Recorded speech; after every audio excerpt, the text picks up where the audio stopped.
Bismillahirrahmanirrahim. Assalamualaikum warahmatullahi wabarakatuh. Waalaikumsalam warahmatullahi wabarakatuh. Alhamdulillah. Alhamdulillahillazi khalaqal mauta wal hayata liyabluwakum ayyukum ahsanu amala.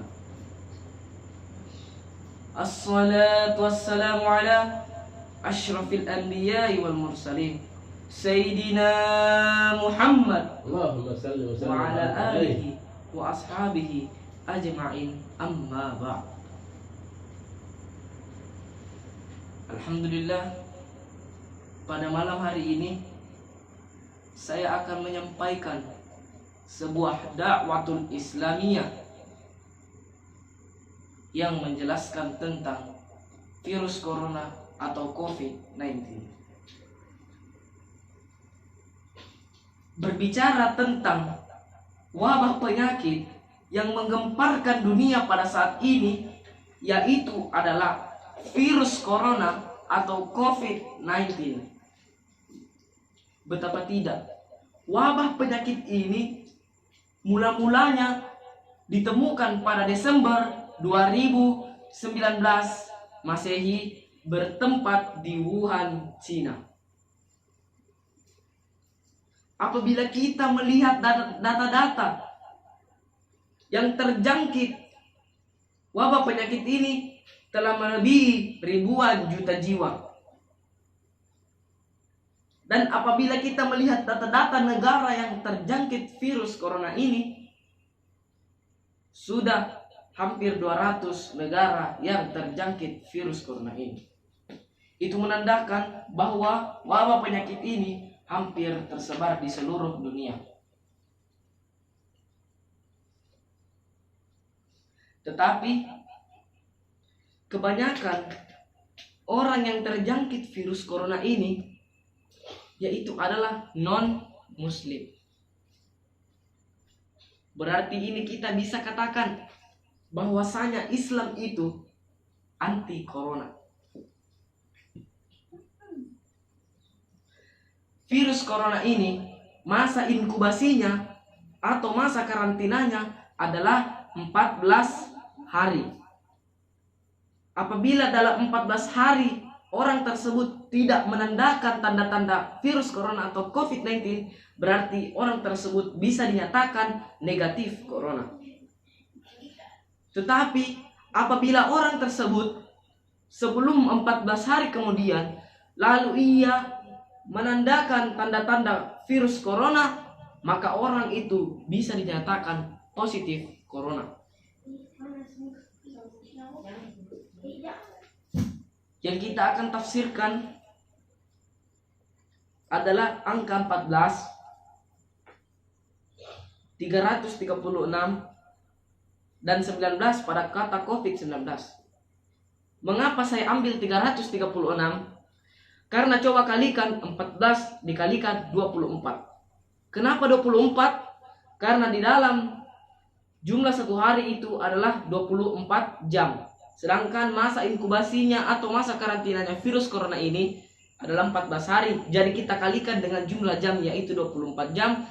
Apabila kita kalikan angka 14 ini dengan 24, maka akan menghasilkan angka 336. Kita menafsirkan yang pertama, angka 14. Angka 14 ini menandakan di dalam Al-Quran bahwasanya surah ke-14 yaitu surah Ibrahim. Mengapa dengan Ibrahim? Nabi Ibrahim dalam kisah hidupnya pernah dibakar dengan api oleh Raja Namrud. Kita garis bawahi apinya. Api ini identik dengan yang bersifat panas. Berarti virus corona ini bisa juga dibasmi dengan hal-hal yang panas atau zat-zat kimia yang panas. Atau kita bisa berjemur di bawah terik matahari secara langsung. Kita tafsirkan angka 14 lagi. Angka 14 ini menandakan di dalam Al-Quran Dan angka 14 ini terdiri dari dua angka, yaitu 1 dan 4. Coba kita buka di Al-Quran. Surah pertama ayat keempat, yaitu Al-Fatihah ayat keempat, yang berbunyi Bismillahirrahmanirrahim, Maliki Yaumiddin, yang artinya pemilik hari pembalasan. Kita garis bawahi kata Yaumiddin. Dan Yaumiddin ini adalah salah satu nama dari mana nama-nama hari kiamat. Berarti virus corona ini adalah tanda-tanda hari kiamat. Kita stop sampai di sini. Kita melanjutkan tafsiran ke 336. Coba kita arti lainkan ke 336, yaitu surah ketiga ayat ke-36. Di akhir ayat ini terdapat dua kata, yaitu syaitonir rajim, yang artinya itu setan dan jin. Mengapa demikian? Di dalam sabda Nabi, tidaklah suatu wabah penyakit yang menyebar begitu cepat kecuali dengan bantuan jin dan setan. Kita stop lagi sampai di sini. Kita masih menafsirkan 336, tapi kita ubah lagi ke 336, yaitu menandakan surah ke-33 ayat ke-6. Ayat ini sangatlah panjang, tetapi ayat ini menjelaskan tentang waris-mewarisi. Di dalam ilmu bahasa Indonesia bisa diarti lainkan, yaitu turun-temurun. Berarti virus ini cepat sekali perpindahannya, seperti turun-temurun.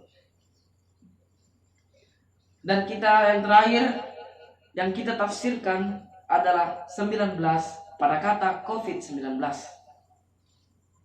Coba kita buka Ad-Dukhan ayat 19. Mengapa Ad-Dukhan? Karena dalam sabda Nabi, Ad-Dukhan akan terjadi pada suatu saat nanti. Tapi Allah wa'lam, apakah akan terjadi? Hanya Allah yang Maha mengetahui. Kita buka Ad-Dukhan, surah Ad-Dukhan ayat 19. Di dalam artinya ayat ini, yaitu adalah, janganlah engkau menyombongkan diri kepada Allah, karena sesungguhnya aku datang membawa bukti yang nyata. Dan apakah bukti yang nyata tersebut? Adalah virus corona ini.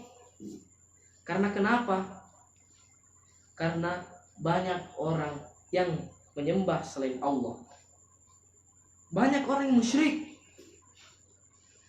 Banyak orang yang menyembah setan, dan setan itu yang menyebarkan virus kemana-mana selain menyembah Allah yang menciptakan virus itu.